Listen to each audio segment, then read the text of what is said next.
Welcome aboard again. You're not just surfing the web, you are riding the pipeline, the sales pipeline, with that sales surfer himself, Matt Hines from Hines Marketing. Hey, Matt. Sales surfer. That's you're the silver surfer of sales. There you go. Silver surfer of sales. How many more S's can we get into that? I am neither a surfer nor silver, but we are going to be talking about Sales Pipeline Radio. Thanks for joining us again.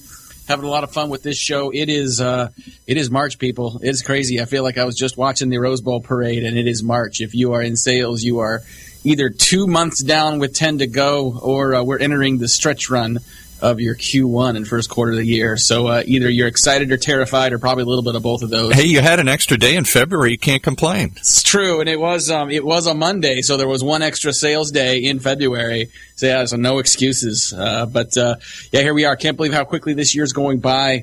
But hopefully you're out there executing, selling, making your buyers happy. We're having a lot of fun here on the show. I have a very special guest that's going to be joining us here in a second, Meagen Eisenberg, who is the CMO of MongoDB. Very honored to have Meagen here today. She's just done so many things in the B2B marketing world. I think we've been mostly featuring as guests experts and speakers and authors on the sales side. So finally, we're gonna spend a little time next couple episodes on the marketing side of the business and talk particularly to marketers that are embracing revenue responsibility, that are taking advantage of the opportunity to convert marketing from a cost center into a profit center. It's so important in B2B marketing these days to make sure that what you're doing is driving to business results. And I can't think of a better person to feature than Meagen from MongoDB. Meagen, how you doing? I'm doing great. Thanks for having me on. Thanks again for joining us. If you don't know Meagen Eisenberg and you're in the B2B space, you must be living under a rock. She's on most of the events and conferences. She's being featured and on stage, and for very good reason. She spent years working at DocuSign, really helping that business grow, driving their demand gen. She is literally advising like half the startups in Silicon Valley, it looks like, from your LinkedIn profile. Thanks very much for joining us. And I think one of the reasons, why you've been deemed by many as such a visionary in marketing is given, not only the results you've generated for DocuSign and others, but the work you've done on the marketing technology side. And I guess I'd love to start there, given how important it's been to your success and how increasingly important it is to the success of B2B marketers. How and when and why did you start putting a focus on marketing technology in your career? Sure. It happened about 7 years ago or 8 years ago. I had joined a company that had a small sales team. We didn't have much. We had Salesforce, but not a huge staff on it. And I had just learned about Eloqua. And we bought and implemented Eloqua, and I really just started to understand the automation of email and nurturing and scoring. And from there, as I learned the benefits that platform gave, as I went to each company after, I kept bringing Eloqua back in, and the ecosystem was growing, and there's all these connectors for your webinars, and I just started to learn more and more about the different technologies and seeing the benefit on driving more qualified leads into the pipeline and helping accelerate our deals, that I became a heavy adopter of them. When you started doing that, did you face any pushback internally, either from a management team or a CFO that's used to spending money on media, or from a sales organization or even an IT organization that wasn't used to marketing, having so much, I guess, sort of focus on technology? Definitely. It's interesting. I was at TRIRIGA, which was eventually acquired by IBM, and I had to put such a good case together on why we needed to buy the technology. And I think because I had started in product marketing and I understood how to put a value prop together and sell software to other people, I had to do that same thing internally, and actually received an award from our CEO, George at the time, and he recognized that I am not one that buys technology, and certainly not marketing technology, but the results we're seeing out of this, and so was rewarded for doing it and implementing it successfully. And so initially I had to put my own product marketing deck together to buy it and show the return we would have, how long it would take to make back the investment. Yeah, and I think it's amazing. I mean, there's still a lot of marketing organizations that are still there, right? Where, the organization either is used to a more traditional media marketing group or just not used to marketing, making and driving those IT decisions. In that same process, can you talk a little bit about sort of your ability to transform sort of marketing from, hey, how much should we be spending on marketing just because that's what companies do, to really seeing marketing as a profit center, independent of technology, but just, revisiting the way marketing is viewed and really the way that you perform and execute on that function? I think the most important switch that happened is two things. One, understanding that it was a partnership with marketing and sales and understanding their targets and goals. But two, making sure that we were not just looking at volume of leads, that it didn't matter the quantity, it was really the quality and understanding how to measure quality. And I was introduced to Serious Decisions and really fell in love with the waterfall and the different definitions. And then how do I go mark those through a machine so it's very objective. It's not subjective. It's Salesforce is calling this an MQL because it meets this specific criteria. The sales team accepts it and marks it because it is qualified. They create an actual opportunity and then the opportunity closes. So really focused on what was influencing opportunity creation and closed won versus just volume. And when you can start to track and show that, then you become more of a revenue marketer than someone who's just solely doing media buys. Absolutely. It completely changes the way the organization sort of looks at marketing. And I was at a conference last week, that was talking about account-based marketing, and someone made a flippant response in the audience about, wouldn't it be awesome if marketing had a blank check? And, the more I think about that, the more I think that, the way that you just described marketing, the way you just described how to justify what marketing's doing and to correlate activity and expense to ROI, if that's a positive equation, if you could spend $1 and make $5, there kind of is an open checkbook. I mean, cash is cash, but, doesn't that give an incredible amount of freedom and license to marketers to, if you find something that works, just scale that? Yeah, it certainly helps when you go through your budget review for the next year and you can prove what you've sourced. Yeah, for sure. And I think, obviously, cash is cash and there's always trade-offs. But I think, there's still plenty of marketers that are thinking about their business and thinking about their budget as just activities, right? They're like, oh, we do this show and we have to do it again because we always do it. And there's really no revenue responsibility behind it. Talk a little bit about, how that works when you integrate with the sales organization, right? Because I think, gone are the days when marketing purely creates a lead, even if it's a marketing qualified lead with agreed upon definition, and just shoves it over the fence and says we're done. What have been your sort of best practices for working with your sales counterparts to create a more integrated and successful funnel?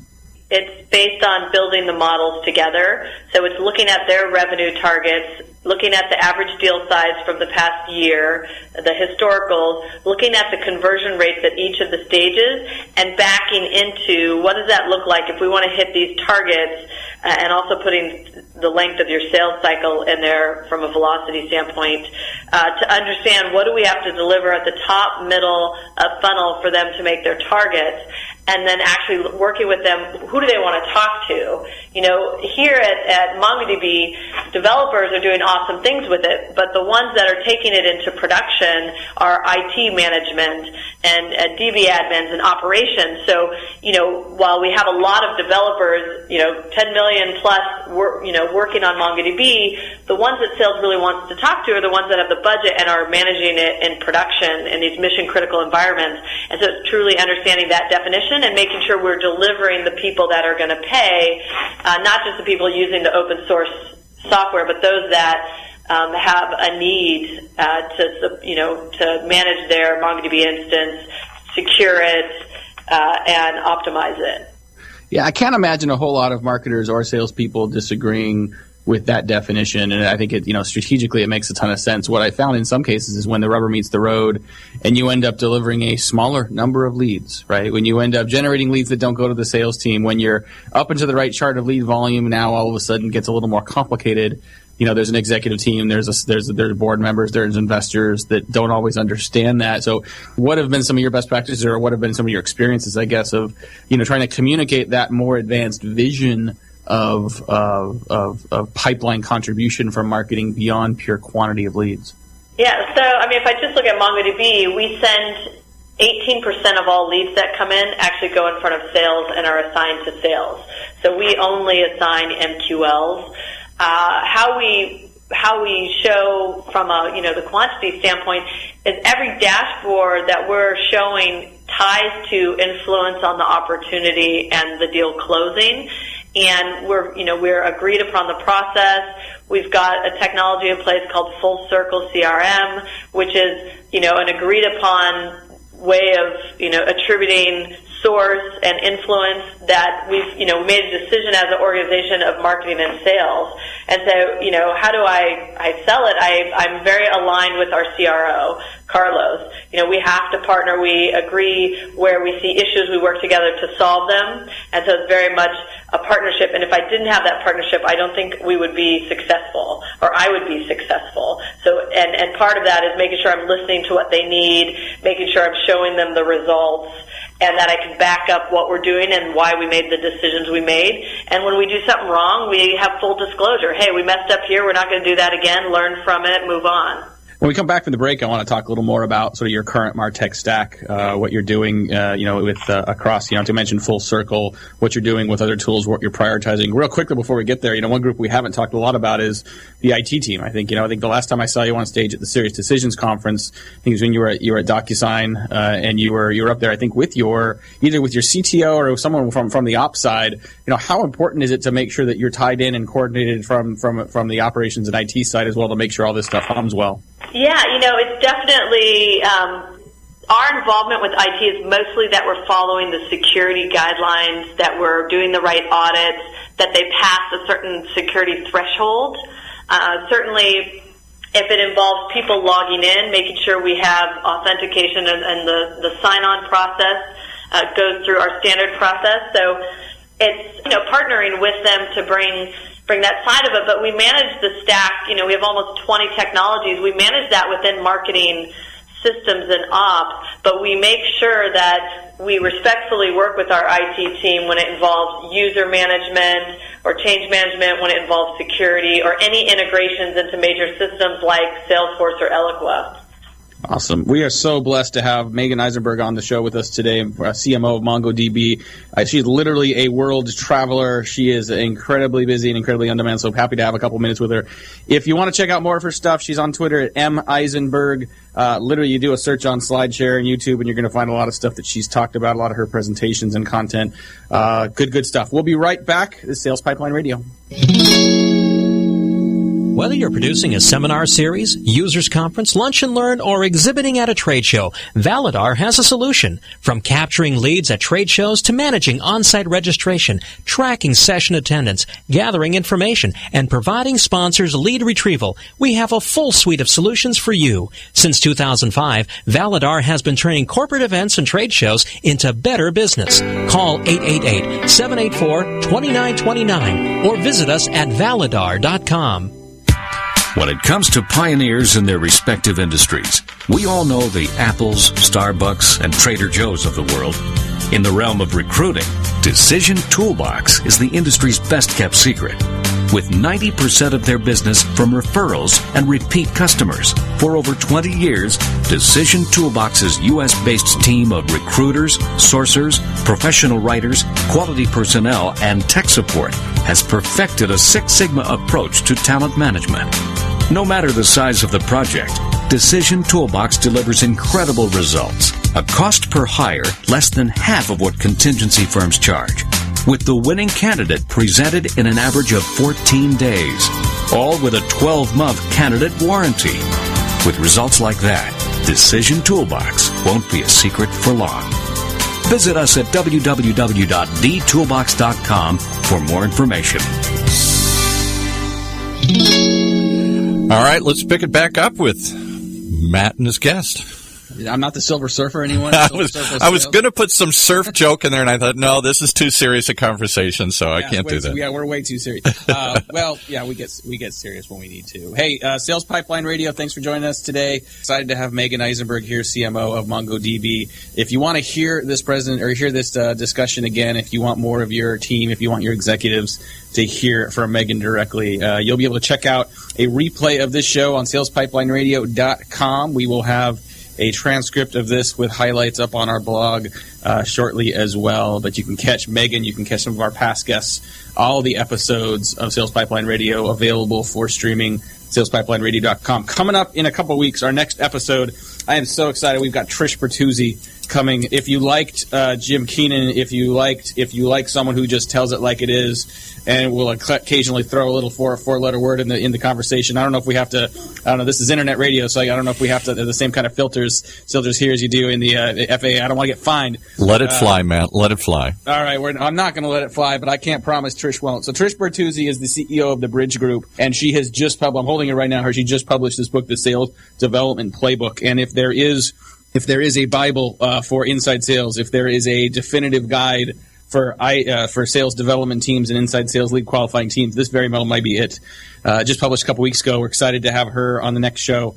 But we're talking today with Meagen Eisenberg from MongoDB, who's been a marketing leader in B2B for many, many years, has been leading, doing particularly innovative work on the marketing technology side. And Meagen, maybe have you talk a little bit about what your current MarTech stack looks like. You mentioned having gotten started, centered around Eloqua. You mentioned Full Circle Insights from an attribution standpoint. I don't need you to walk through the whole inventory, but maybe highlight some of the key focus areas and maybe key tools or technologies that have really been sort of driving your progress and execution currently. Yeah, happy to. So I would say our core is really Eloqua, and we've got Demandbase, which is doing the personalization, and Append on the back end. From a social side, we use Sprinkler and we use Insightpool. And so Insightpool's really been helping us nurture through social channels. I've got from a customer advocacy side and really customer focus, we've got Influitive for our Advocate Hub, and we have Gainsight. And then we've got from a reporting standpoint on what's working, what's not. We've got Hive9, and then we do a lot of work with tracking and web, so Visible, Google Analytics, Optimizely. We've been working with Captora on our SEO work and SEM. A lot of organic work being done there. InsideView helps us with some append work as well. On the social side, we've got Gaggle Amp. And, of course, we're big fans of video with Vidyard. I'm actually really impressed. They just gave us a stat. Our customers really engage with us over video. We had over 150,000 viewing minutes per month, and their average customer has 14,000. Wow, so a lot amazing. of folks are engaging with MongoDB over video, and that's not even our university videos. That's specifically webinars, customer testimonials, and such. So I'm definitely excited to see what's going on in video. And that's amazing. As you went through that list, I could literally hear hands cramping from people writing down, what Meagen's, secured, because writing down what your stack is currently. You've been doing this a long time, I think, but I think for a lot of people, thinking about that list is intimidating, right? And so I think, if you were to prioritize things, if you were to sort of addressing people that maybe, need to start from square one, if there are particular tools that are important, fine, but are there particular functional areas or particular sort of needs or marketing objectives that you think are most important to address with technology first and foremost? A similar stack out at DocuSign. It took over 3 years. We were able to do it in about 11 months here just because of experience and understanding the value and what we wanted. But you're right. You got to start, I think fundamentally you have to start with a marketing automation platform. So you're picking an Eloqua or Marketo or Pardot, whatever your platform is, HubSpot, and then building on what you need. And so as we saw, we needed a video platform. We needed a way to engage with our customers. We had, I was surprised. Our developer community is extremely social. And so making sure we had the right tools to, highlight, focus, engage with the social side. We picked a tool pretty quickly, and that was the Sprinkler one and Insightpool. And so, yeah, I think it's dependent on your business and how your customers or prospects like to engage. And so, get your core platform in place and then figure out those channels and what tools are going to help you. And then I think everyone has to optimize their website. And so half our stack is what we do to optimize and the experience on our web properties. We have .com and .org. Nice. I mean, you have years of sort of not only using but also evaluating technology solutions, speaking to vendors. I know that a lot of people that even if they have experience, it's very easy to get intimidated and confused. You go to a Marketo conference, you go to Serious Decision Summit, you go to Dreamforce, and everything sounds great. Like, you're going to hear a lot of great stories. No one at their booth is going to say you don't need this. So, what are some of your strategies for filtering, for evaluating? Are there particular questions you ask or things you're looking for to help you sort through everybody and find the tools that are going to be most or likely to be most valuable to you? Yeah, so a couple things. Every week I probably meet with a minimum of 2 vendors, at least 30 minutes, so I'm understanding and keeping on top of what technologies are out there. So that's part of it, is continually talking about it. I also do a lot of talking with my peers. I love Nicola Draca over at Twilio and Scott Hutt over at Elastic. Just like keeping up with my peers. Hey, what are they seeing that they love and that they're getting good, return on and results? And so I try and really keep up with my peers. And then, of course, having used it, when I get good results, taking that technology with me to the next job. And so my advice would be, take the time to evaluate and do it on a regular basis. And then network. At these conferences, talk to your peers and ask them what they're using. Yeah, absolutely. I think we've got a couple minutes left before we're going to have to wrap up. But, I'm curious, stepping outside of the tech world, what does your marketing team look like now? I mean, you joined Mongo, I believe, about a year ago. Just curious what you've done as you've built it. What are the functions you've prioritized? What are the groups? And, you get into as much detail as you're comfortable giving, but would love to hear sort of how you're prioritizing staff and resources as you grow. Yeah, I joined. We were about 28 folks on the team, and we're now 36. And fortunately, I came into a very strong team, just needing the technical, I think, support and integration guides. So I really started out by bringing in a marketing technologist who was awesome at the technology, awesome at the website, and awesome at operations. And so he really came in, and Ryan Schwartz, he came in and built out the team, brought in some front-end web developers, and we had an existing marketing operations automation platform team, and they were awesome, and they learned Eloqua very quickly. So that was one main focus. And that was really getting an understanding of the data we have today. What are our what are we looking at? What's working and not with the current systems. And then the second piece of it was everyone's job was kind of owning social and digital. There wasn't really a clear leader on it, so I brought in a leader to run social and digital that really cleaned up all of our channels and properties, brought in Sprinkler, best practices, worked with HR, worked with the university and engineering, and has done an amazing job this past year.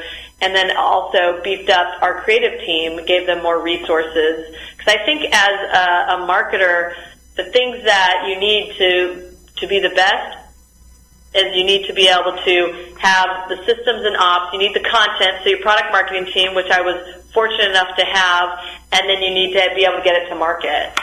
Absolutely. Well, it sounds like you've done a nice job of building a well-rounded team. And as you mentioned, Ryan Schwartz was key on your team at DocuSign, so it was not surprised to see him move over. But, Megan Gill, Sam, others on your team certainly have a good reputation. So nice to be able to jump into that, too. Yeah.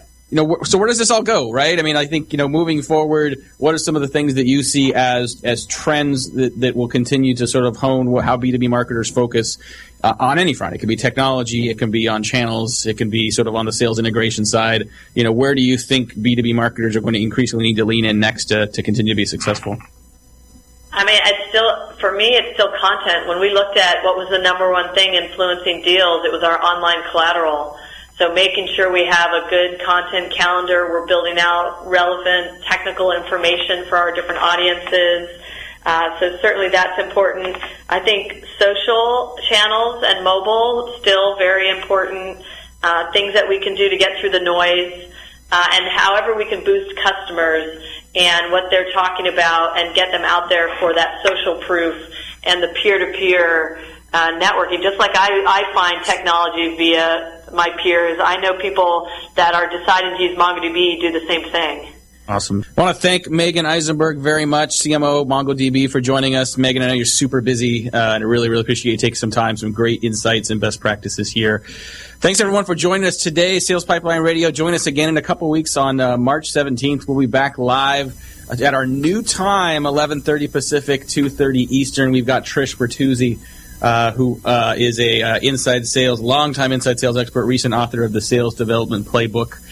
Check her out in a couple weeks. We'll have Megan's episode on replay up on salespipelineradio.com. She'll be joining Aaron Ross, Joanne Black, Mike Weinberg, and many others. We've included a Sales Pipeline Radio guest in the past. If you're interested in joining Sales Pipeline Radio, if you have an idea for a guest, idea for a topic, please check us out.